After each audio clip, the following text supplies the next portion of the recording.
안녕하십니까. 해양수산뉴스 이의은입니다.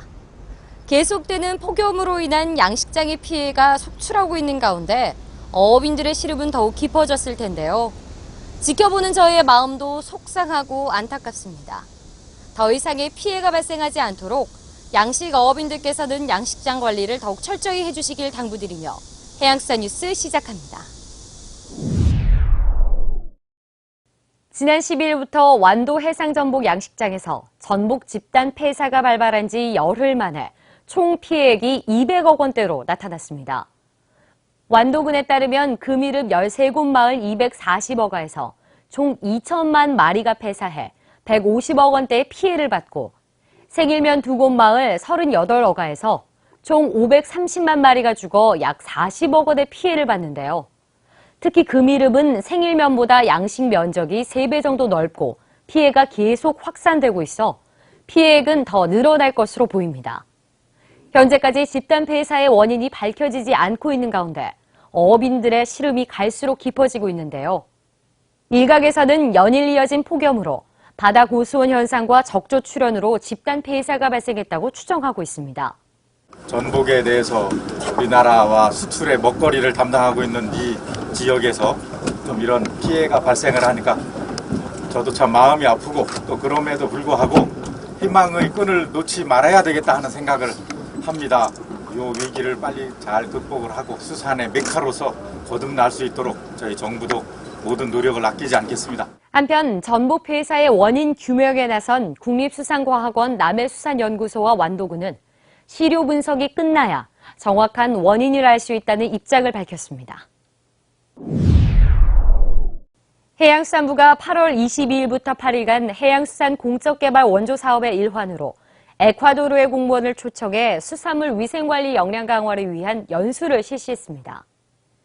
최근 에콰도르는 에콰도르산 새우가 우리나라 전체 새우 수입량의 약 11%를 차지할 정도로 주요 수산물 교역국으로 떠오르고 있습니다.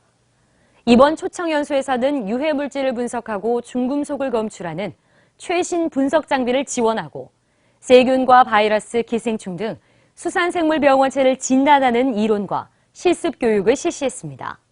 이번 초청 연수 사업을 통해서 에콰도르 공무원들의 수산물 위생 관리 능력을 향상시키게 됐고요. 또 우리 수산물 품질관리원에서 에콰도르의 수산물 유해물질 분석 장비를 무상으로 지원해 줌으로써 에콰도르의 수산물 위생관리 시스템을 개선하고 더 나아가서는 에콰도르산 수산물에 대한 우리 국민들의 안전성을 확보하는 그러한 기대 효과가 있을 것으로 생각됩니다.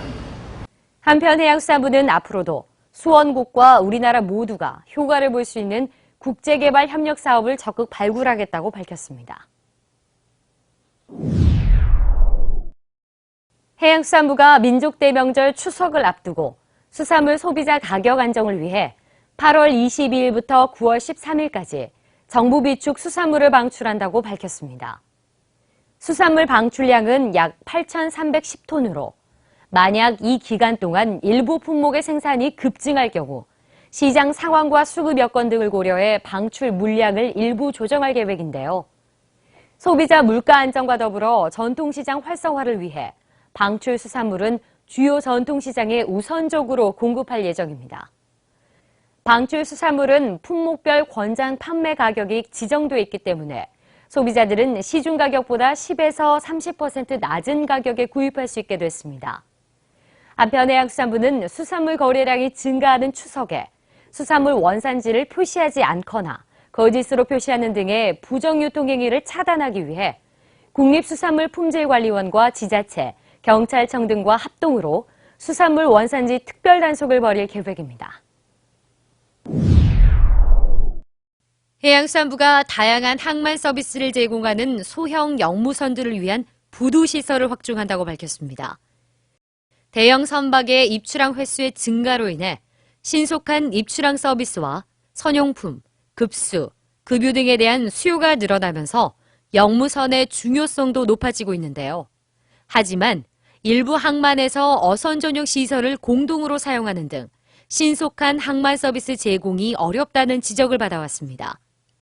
이에 따라 해수부는 2020년까지 총 5,465억 원을 투입해 부산항과 군산항, 여수항 등 9개 항의 관리부두를 신설하고 울산항과 제주항, 인천항 등 5개 항은 기능 재배치를 통해 시설 부족 문제를 해소할 계획을 세웠습니다.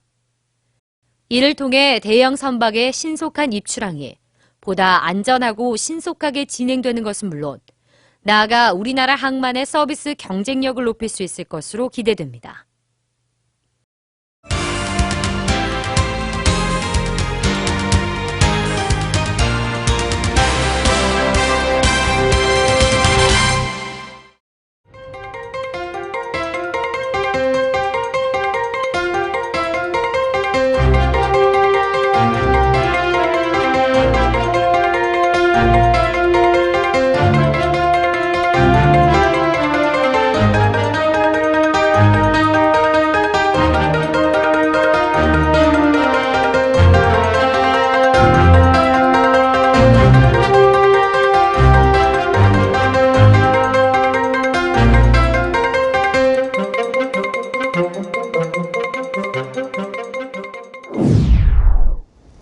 성공하는 사람들은 고맙습니다, 감사합니다, 덕분입니다 라는 말을 입에 달고 산다고 합니다. 모든 것들이 주변 사람의 도움으로 잘 되고 있다는 뜻인데요. 저도 오늘 여러분 덕분에 해양수산 뉴스 잘 전할 수 있었습니다. 다음엔 더 좋은 소식으로 찾아뵙겠습니다. 시청해주신 여러분 고맙습니다.